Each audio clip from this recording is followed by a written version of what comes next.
Okay, well, yeah. Good morning, everyone. Thank you for joining us this Tuesday morning, almost lunchtime. Truly appreciate you being here with us. This is our carryover compliance webinar in partnership with our NOCE CAEP TAP. We would like to say thank you to our CDE members that are here with us, Diana Batista. I don't know who else is in the room, as well as the Chancellor's Office. I believe Myra Diaz will be with us at some point, and then we have Sanjay Mehta along with Josh with KAI. So we really appreciate you guys being here. We're here to support you, and we hope that you find the information we share today valuable. And with that, we're just going to go over the agenda, and I'll kick it over to Dulce.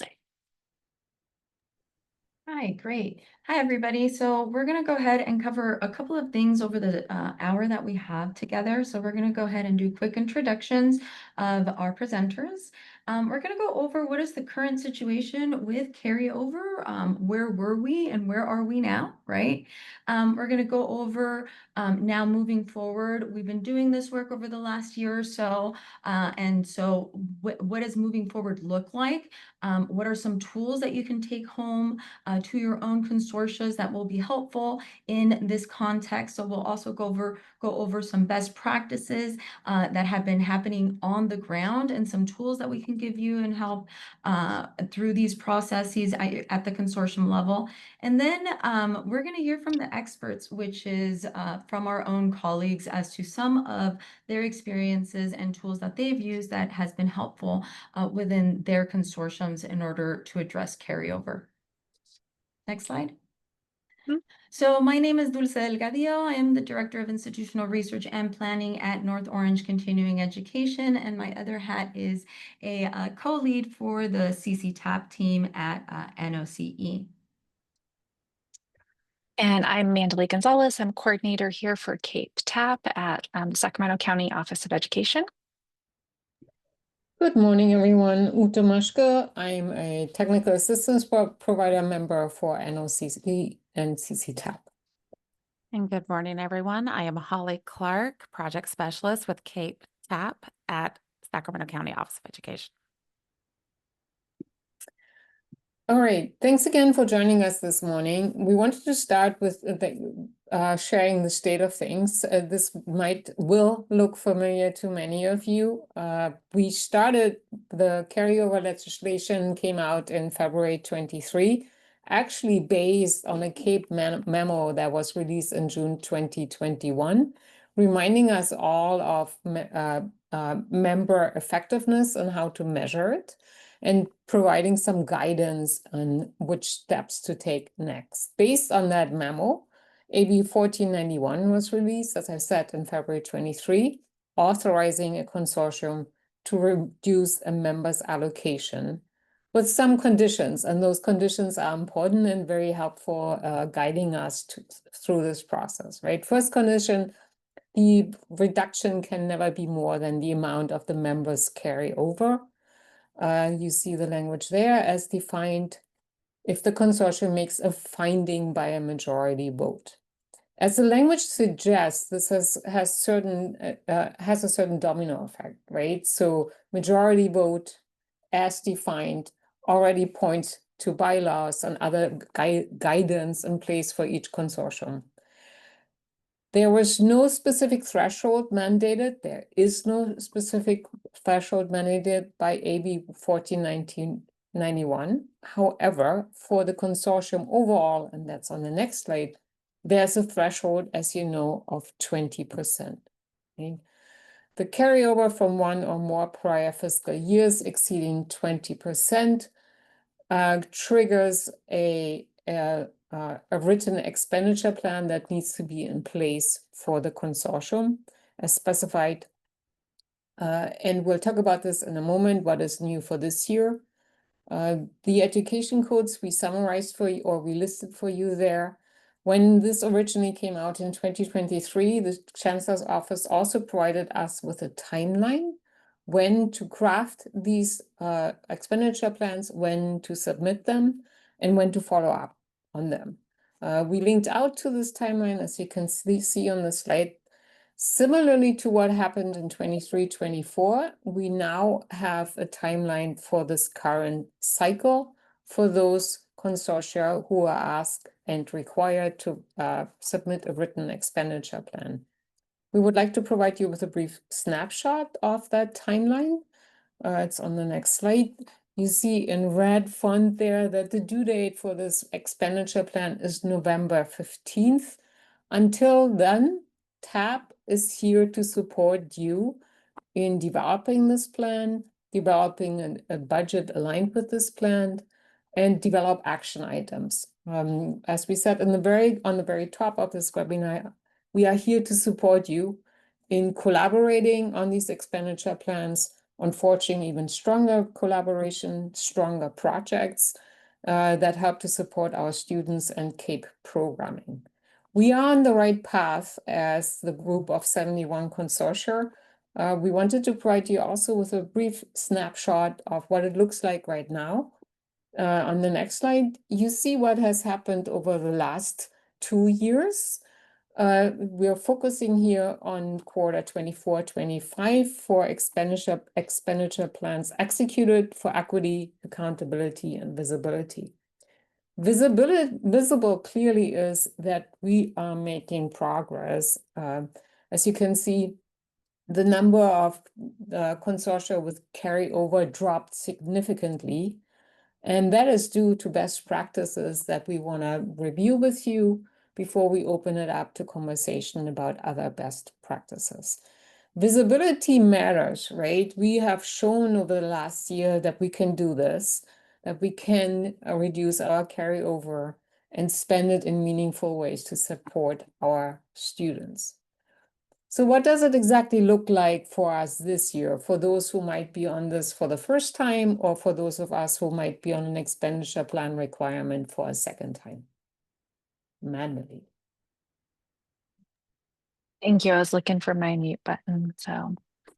So moving forward, as Uta mentioned, really what happens in NOVA is you're triggered to write a written expenditure plan. It's really brief. I'm not going to go into all of the details, but we will just do a broad overview of what those questions look like. So moving forward, when you log into NOVA, you're going to see a flag at the top. Well, it's just a button that just says, move to your written expenditure plan.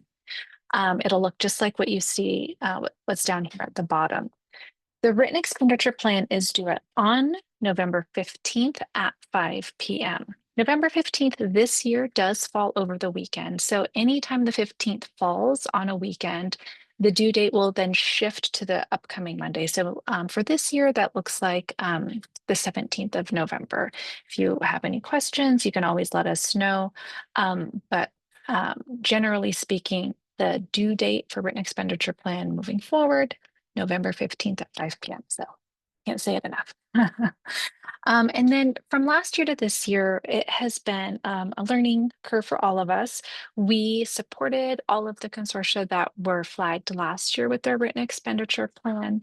I want to note that your written expenditure plan is reviewed at the state level. So we have the chancellor's office, as well as the CDE, as well as the TAPs here in the room, reviewing those plans so we can best support you in what that looks like. There were some slight modifications to the questions. There are 9 questions in total, but I want to say 3 of those questions aren't elaborate, and I apologize because it looks like there was some formatting errors when I downloaded this from our original document. So I will definitely get this updated and sent off to you guys. But I want to just say that the questions really talk about how you're going to, I'm just going to stay here. The questions really go over how are you going to create an actionable plan to spend down your carryover. Your carryover is calculated on a 1-year allocation basis, and it's not connected to your total funding budget. So I just want to, share that with you, and then we will help support you in how you create a timeline that's actionable so you can move forward in spending that down. At the summit, some of you were there, some may not have been. And I want to say that the NOCE team really created just a great analogy about approaching carryover in a healthy way. You have it like a triage where we can help those immediate needs, but then we also have to think of that long-term sustainable health.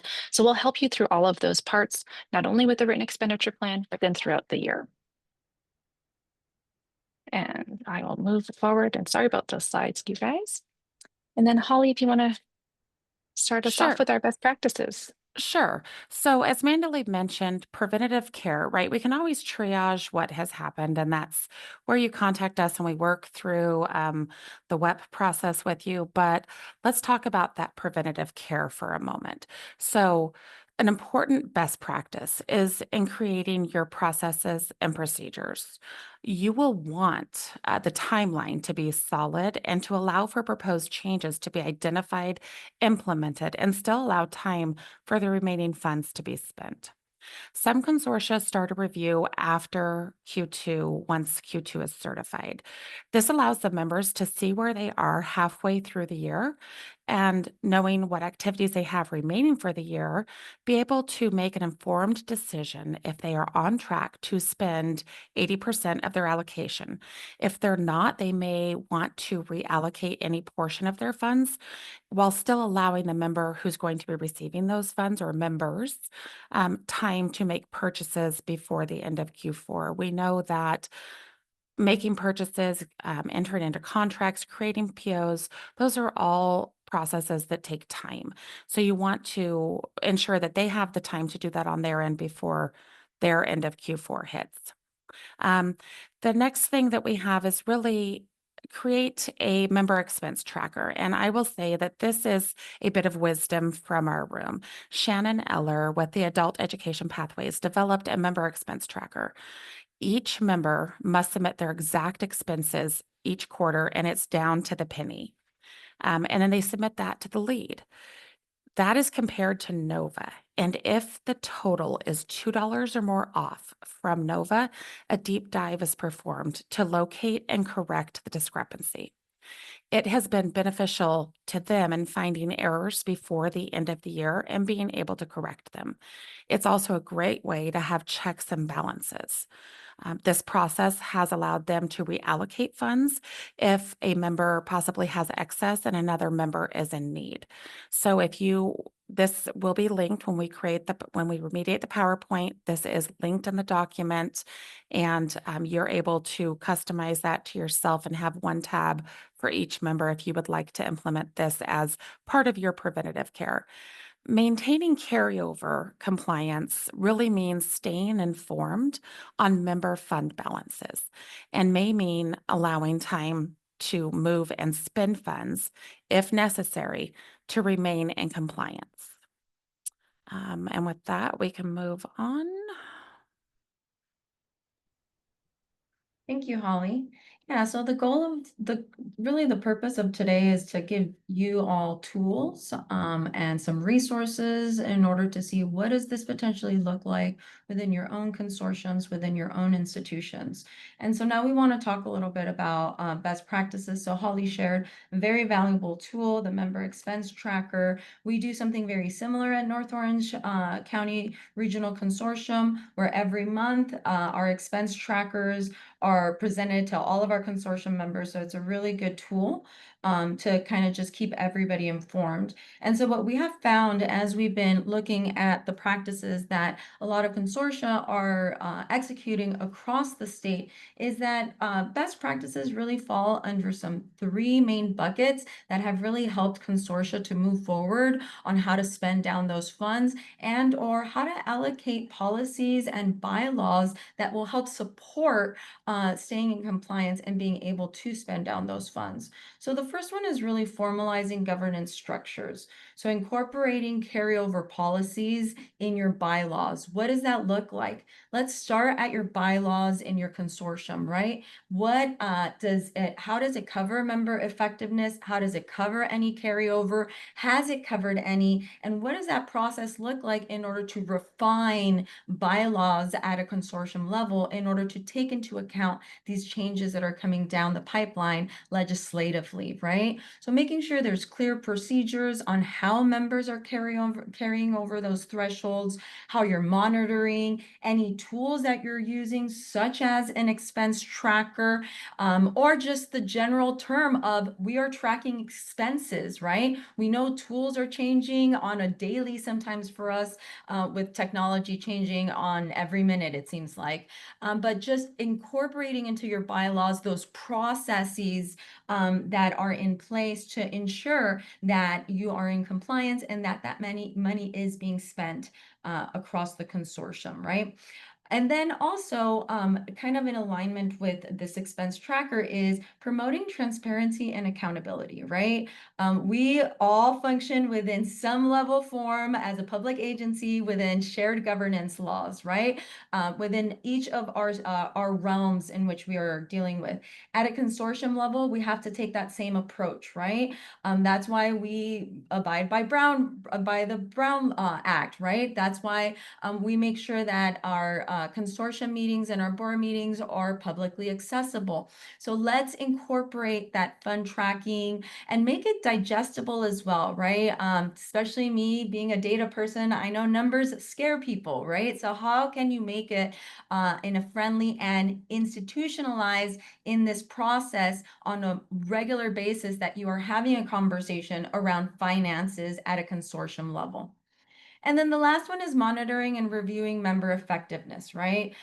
We've had a couple of discussions as a state as to how are we defining member effectiveness and rolling out several tools in terms of how to measure effectiveness of each member.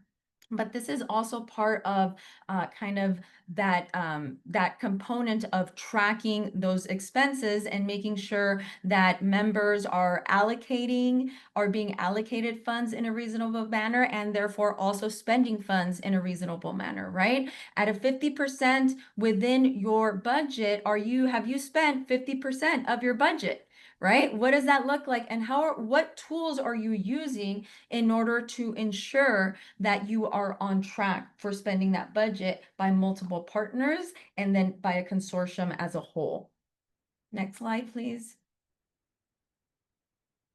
So the first one I want to highlight is some great work that's been out that was shared at the CAEP Summit last week, 2 weeks ago, by our colleague Rick Abar, who is the director of South Bay Consortium for Adult Education. So he's provided a great model as to what his consortium has done in order to address carryover, right? And so this is really through an establishment of an innovation fund. So, I've heard innovation fund through a variety of things. I've done it with some research funds we've seen, and it's essentially we also have a project actually at our district at North Orange Community College District, where there is these funds that are used for innovation projects, right? So it can be potentially launching a new student service, potentially using it as seed money for maybe a laptop, lending program or Wi-Fi's. You can go down the rabbit hole for anything. But essentially,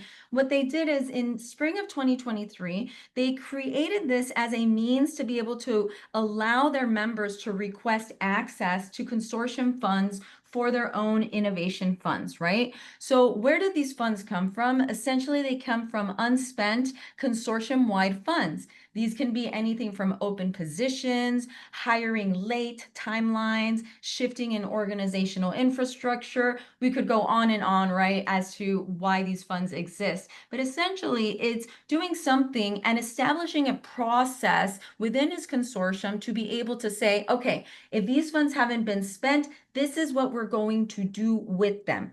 Can we all agree with that? And so they were successfully able to adopt a governance and an approval process to be able to formally review and formally vote on any projects that were requesting to use these innovation funds. These innovation funds sometimes included carryovers, funds, and some of them, they were just self-identified unspendable member carryover money that was used.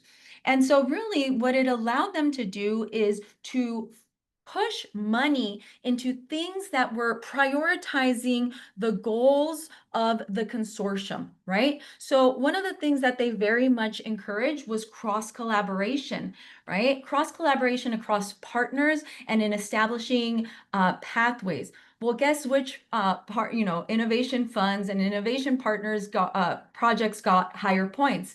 Those that encouraged member collaboration and that prioritized and aligned those projects with what the priorities were of the consortium itself. So pretty much, we will be releasing, because he did have, Rick did have a PowerPoint, so we will definitely be sharing that PowerPoint that has some great ideas as to some of the innovation funds that they were able to use, how they embedded that idea from inception into adoption into their bylaws, and just some of the fun things and innovative things that they've been doing as they've established this innovation fund that has not only allowed them to fund seed money for these side projects, but also really incentivize member collaboration by being able to say, hey, this is a priority for us. We're going to embed it into our bylaws. We're going to have everybody have a buy-in, and we're going to prioritize collaboration. And so Dulce, I'm also just tacking onto that. So Rick did share a member budget report tool when I was speaking with him about today's webinar, and he said it would be okay to share with everyone here. Great. So I am popping that into the chat as well for everyone here. Yeah, so exactly how we said, right, kind of those three tenets: transparency, a tool that you're able to kind of be able to share this out with them, institutionalizing it within your bylaws, and then encouraging that collaboration aspect. So he's definitely hit all three of those. So round of applause for SBCAE. Mhm. All right, so I think we're going to shift and move to also inviting some wisdom from our colleagues that are here in the room. And I do see that we have a couple of questions that we'll definitely address. Uta, do you want to kind of kick us off a bit here? Absolutely. Yes, we are. I think the power is with all of us. Sharing best practices, as the example from Rick just showed, right, is the best way to move forward. Rick also shared with us, this has been a long process, right? They started this right after the bill came out. So to create that kind of transparency, collaboration, and innovation fund took a moment there too, but definitely worth doing. We would not have learned about this had he not shared that as the summit. So I'm sure the ones on the call here also have some suggestions, ideas, best practices to share with us. If not, please feel free to also share questions or concerns.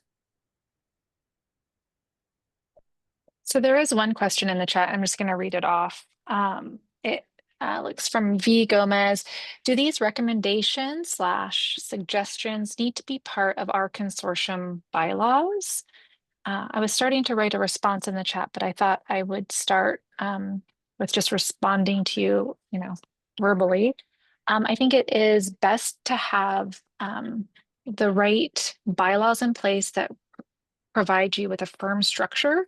So when you have foundational structure in place to navigate these hard conversations, because they become hard conversations when money's involved. That way, as things arise or things change, you'll have those bylaws that you can fall back on. So when we're talking about what are we going to do with carryover, I think it's helpful to say, yes, this is how we're going to address the carryover at a member level. This is what we're going to do at a consortia level. And having some type of process and protocol that everybody agrees to and will adhere to will allow for these difficult conversations to be a lot easier, hopefully, and then get you to a healthy spending plan. And there has to be a vote, right? So the legislation makes clear that this has to be an agreed upon mechanism and depends on the vote by members. So bylaws are the place where you clarify how you reach consensus. Yeah, and I wouldn't, I would be nimble. I would let them be nimble. And what I mean by that is it may not always be an innovation fund, right? You may find yourself needing money for something else down the line, right? And so at that point, so what I mean be nimble is that exactly how Ute had said, which is maybe establish a process where every year you will be voting on what those funds will be used on, and don't give it such a strict parameter of it will always be this, right? But give it more of a flexibility as to it could potentially be these, but we will vote on it, because you also have to take external variables as to what are your priorities, where are your institutions at, where's the consortium at, all of those other moving pieces.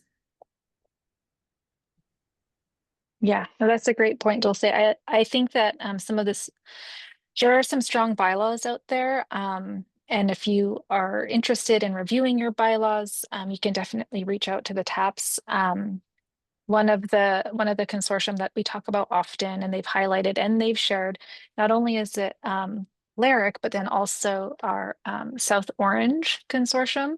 They've come together multiple times prior to AB 1491, the carryover compliance ledge coming into action, but they reworked their bylaws to be very transparent, to have those structural foundations. But then to your point, Dulce, let's revisit this every year or every 2 years so that with the understanding that you do have to be nimble, the landscape does change, as well as our region.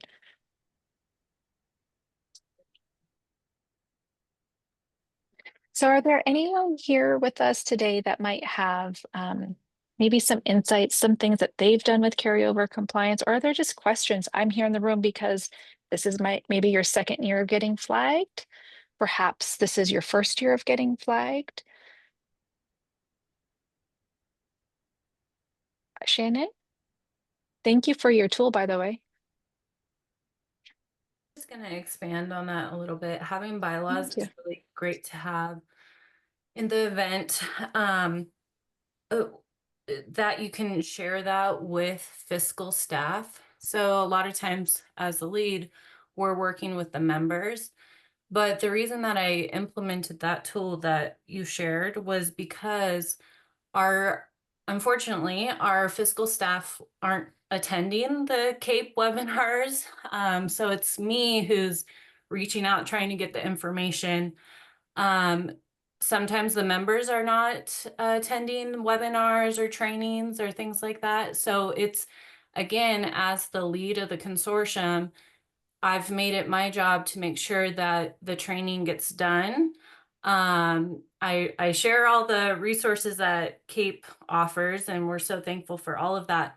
However, in our small consortium, I mean, my members are superintendents, principals, superintendent/principal, instructors. So it's kind of crazy. And unfortunately, adult ed gets put on the back burner sometimes. So by implementing this tool, I've developed really great connections with the fiscal staff, and now they're really trained on how to get the expenses in. And we've had instances before where maybe I've already certified the year, so now you can't reopen it, right, at the end of the year.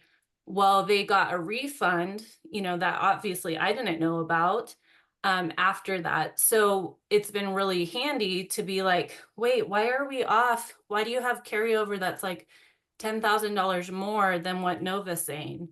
And we go back to that tool and we're like, okay, so it's in the 5,000s. What happened?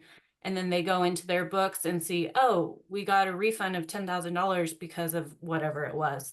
So those kind of like little things can really destroy future years in Nova, and it's impossible to track in Nova what actually happened. So having that tool to be able to really drill down and see what happened has been helpful for me, obviously, because really they can put whatever they want in those object codes, and I would never know, in detail what that is.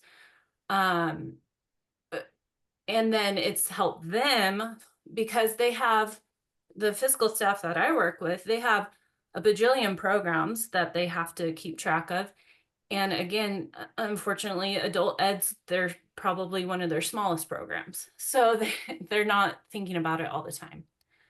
Anyways, all that to say, I highly recommend that you have something in your bylaws for sure, but also that you have maybe a simple little tracker like this for yourself as the lead.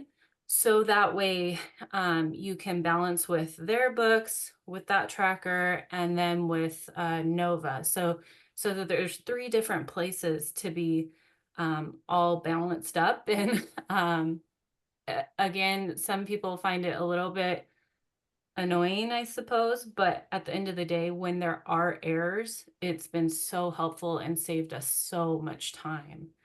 And again, quarter by quarter, we're like, okay, where are we with our percentage on carryover? So then we can move funds around pretty quickly if we need to. Sorry about the rambling. It's just been really helpful. So I Thank you. highly recommend it. It's a beautiful summary, I think, of best practices. Thank you for sharing this. I appreciate that you point out that accounting and budgeting work differently depending on which school or college you're at, right? So in a way, carryover is also a beautiful catalyst to start talking about these different methods of tracking and of being held accountable and forge collaboration that way. So thank you for sharing all of that. It also, for me, it's a helpful step to consider when we are thinking about annual plans, fiscal declarations, strategic planning, right? You can use that simple but not simplistic tool to start a lot of other conversations.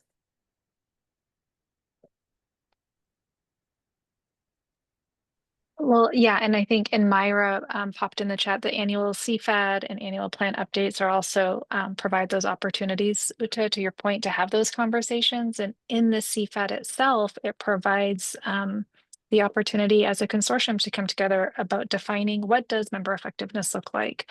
You know, how are you going to deal with those carryover pieces? So, you know, it is an opportunity there to revisit or elaborate on these same discussions. And sometimes it's just, you know, baby steps. You know, let's acknowledge the carryover in the room and then start moving from there. And I do feel that, as Shannon mentioned, possibly not all members were ecstatic about having to fill out this tracker. So it would be really important to start with your bylaws. That's going to probably be the place where you want to have something written in your bylaws and have it voted in an agreement, because then it doesn't matter on their mood that day or how busy they are that week or that month. If it's in the bylaws, then it's something that needs to happen. So I think always going back to your bylaws is an important starting point when you start looking at what you can do and what you can implement to assist with carryover.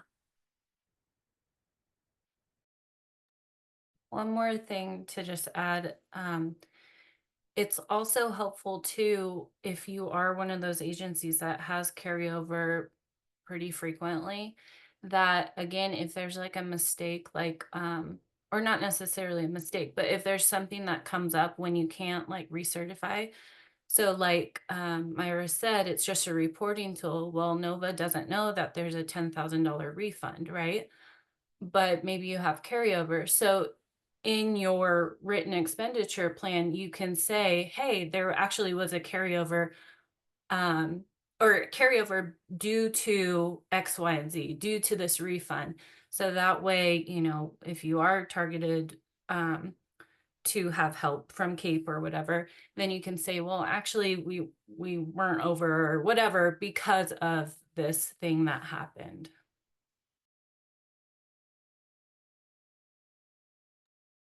Yes, thank you. I think that's great. We cannot emphasize enough. Notate, notate, notate. The more information you can provide to us, the better we are positioned to provide that assistance and guidance for you.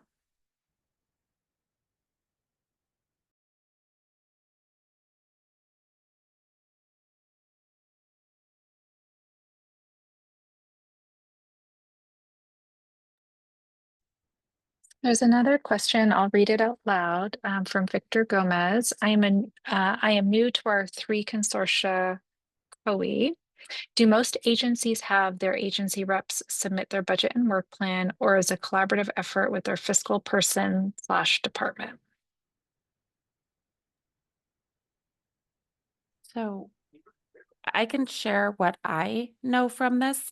From working with the field, Victor, I can tell you that a lot of agencies have their financial department build out their budget the budget portion of their budget work plan. They do not submit it. They just simply plug in the numbers. And then they work in tandem with you, who will be doing the work plan section and doing the submitting, and they can answer any questions you may have about what amount is where and why. So it is a partnership between the fiscal and financial department and the member representative that I have witnessed more of.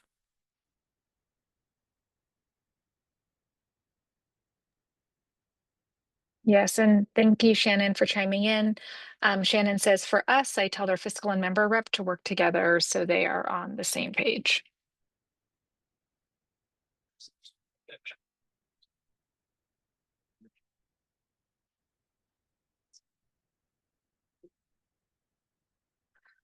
So we've talked a lot about bylaws, about tools. Are there any other questions or words of wisdom, experiences that anyone would like to come off mute or put in the chat and share with us today?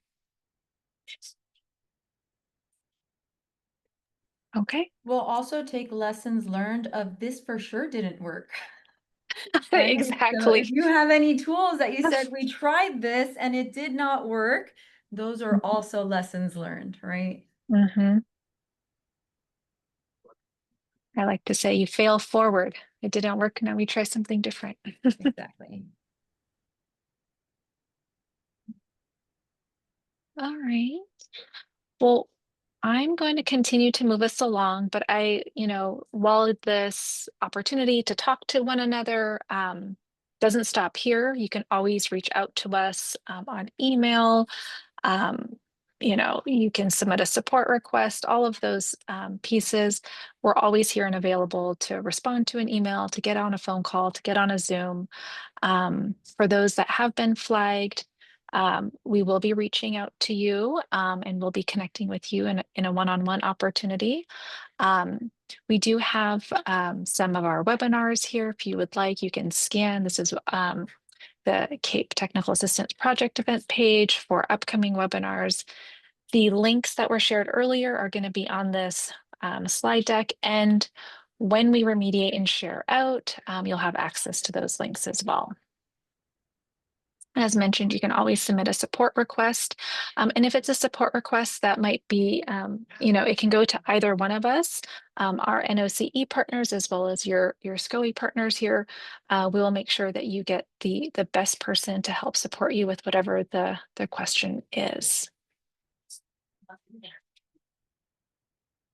And for our CC-TAP partners, this is how you can request support from them. This QR code will take you directly to their email, and you can ask any questions there. If you would like to direct email, we have Dulce Delgadillo as well as Lisa Mednick-Takami. Their email addresses and phone numbers are there. That's so kind of them. You're on their phone number. I'm sure they get lots of calls. And that is going to do it for us here. We really thank you guys for spending this time with us, especially as we are really just ramping into fall. Feel free to reach out to us at any time. We're always here to support you. And again, like I said, for those of you who have been flagged, you'll be receiving an email from our teams shortly to connect with you one-on-one. Have a great afternoon. And Holly, you're muted if you were trying to share something. I was. I dropped some links in the chat, and I do see that the bottom one got cut off of the registration link. But we have some upcoming events that you may find helpful, and we hope to see you join for those.